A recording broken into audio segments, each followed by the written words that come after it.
Look at this face. This is the face of a man who was dead before he actually died. My name is Carl Allen, and I used to be the king of no. I didn't just say no to invitations, I said no to life. I was a professional bridge burner hiding behind a rented DVD and a bag of chips while the world moved on without me.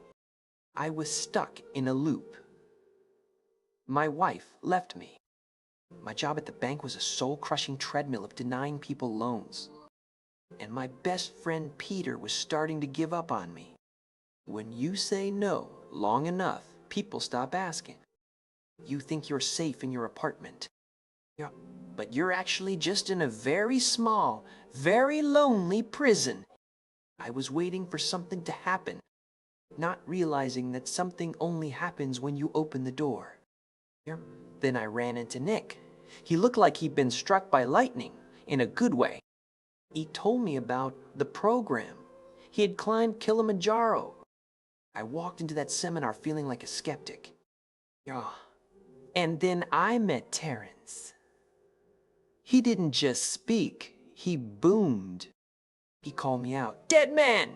he yelled. And he was right.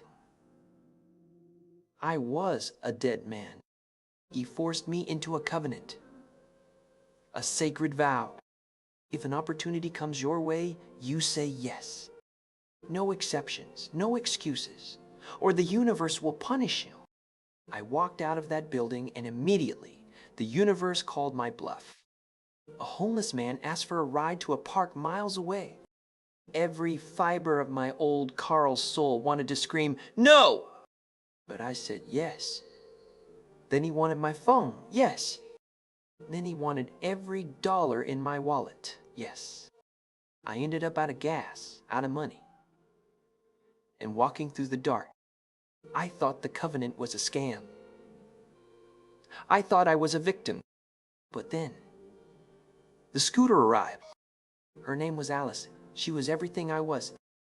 Spontaneous, artistic, and completely free. If I had said no to that homeless man, I never would have run out of gas. If I hadn't run out of gas, I never would have met her. That's the physics of, yes, it's a chain reaction. Suddenly, I wasn't just a guy who worked at a bank. I was a guy who learned Korean, took flying lessons, and played the guitar on a ledge to save a jumper's life. I was becoming interesting. But here's the thing about saying yeses to everything. Eventually, you stop thinking for yourself. The FBI thought I was a terrorist because I took flight lessons and learned Korean for no apparent reason. But the real blow? Allison found out about the covenant. She thought I was only with her because I had to be. The look in her eyes, that hurt worse than any no ever did. I realized I'd traded my old cage for a new one. I chased Terrence down. I told him his system was broken. And he laughed in my face. He told me the covenant was just a jump start. You don't say yes because you're scared of a curse. You say yes so that eventually you remember how it feels to want to say it. You don't have to say yes to the things you hate. You say yes to the possibility of something better. It's about intent, not obligation. I found Allison. I told her the truth. I told her I wanted to be with her. Not because a guy in a suit told me to, but because my life is better with her in it. Life is a massive, terrifying, beautiful mess. You can stay in your house and stay safe. Door. You can step out and see what happens. The world is waiting for you. All you have to do is give it a yes.